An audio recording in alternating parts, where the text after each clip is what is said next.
Hello, तुम्हा सर्वांना स्वागत आहे माझ्या चॅनलमध्ये. बघा, आमच्याकडे पाऊस पडतोय. मग मुलांना काहीतरी चटपटीत खायचं आहे. मग झटपटीत बनणारा मिसळपाव करूया. खूप सोपा आहे मिसळपाव करायचा. इथं मी घेतलेला आहे कांदा, टोमॅटो, खोबर आणि मसाले घेतलेले आहेत. आता सर्वात आधी घ्यायचा खोबर. ते पॅनमध्ये टाकून घ्यायचा आणि त्याला भाजून घ्यायचा. जास्त पण नाही भाजायचा त्याला. लालसर रंग येईपर्यंत भाजून घ्यायचा आपण. भाजलेलं आहे इथं. आता आपण हे मिक्सरच्या जारमध्ये काढून घेऊया.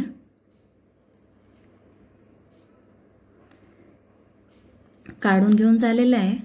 आता यात थोडंसं तेल टाकूया आणि मी 2 मोठे कांदे घेतलेले आहेत चिरून, ते टाकून घ्यायचा.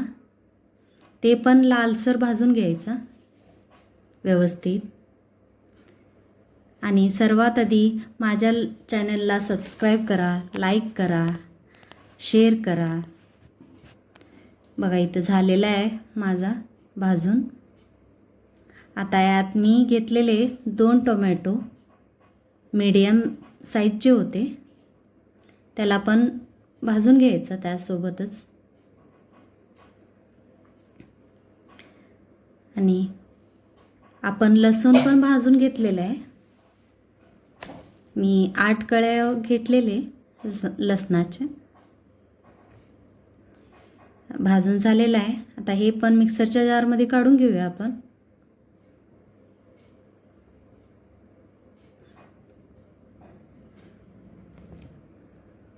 चला आता मिसळचा रस्सा करूया.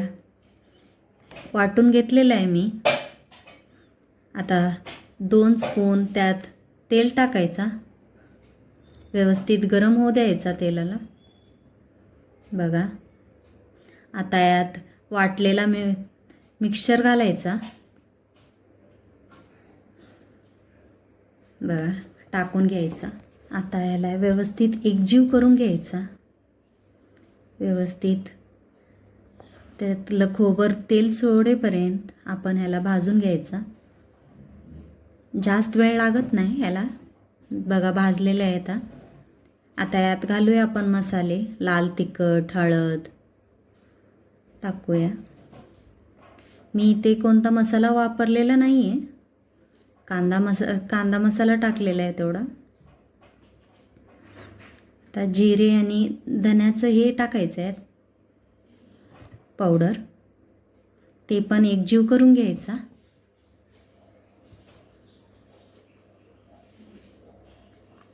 बघा, झालेलं आहे व्यवस्थित. थोडंसं लालसर झालेलं आहे ना, थोडं व्यवस्थित भाजलेलं आहे. आता यात पाणी टाकून घ्यायचा. व्यवस्थित उकळून घ्यायचा. मी त्या मिक्सरच्या जारमध्येच घातलेला पाणी. बघा, आता यात उसळ टाकून घेऊया. उसळ मी उकडून घेतलेलं, थोडंसं हळद आणि मीठ टाकून त्याला व्यवस्थित करून घ्यायचा. असंच ते खात नाहीत मुलं, म्हणून यातच मिक्स केलेलं आहे मी. आता पातळ असतो ना मिसळ, थोडं पाणी घालून घेऊया. मी इथं 2 वाटी पाणी घातलेलं आहे.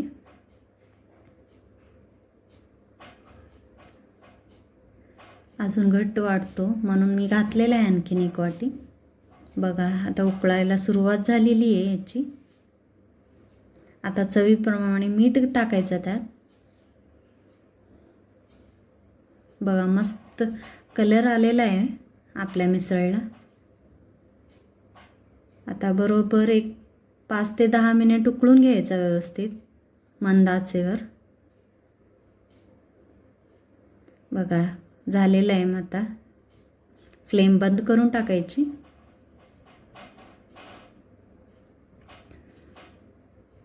आता सर्व करायला घेऊया. बघा, रस्सा झालेला आहे आपला. फरसाण घेतलेला आहे, फरसाण घालूया यात.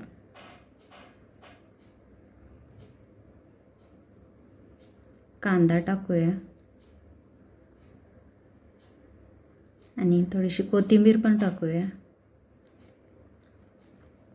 आणि लिंबू टाकून खायचा. पाव भाजून घेतलेले मी. बघा किती सुंदर आपला प्लेट रेडी झालेला आहे. चला या सर्वांनी खायला माझ्यासोबत मिसळ आणि नक्की ट्राय करा. खूप सोपी आहे रेसिपी. आणि प्लीज लाईक करा, शेअर करा, सबस्क्राईब करा. थँक्यू.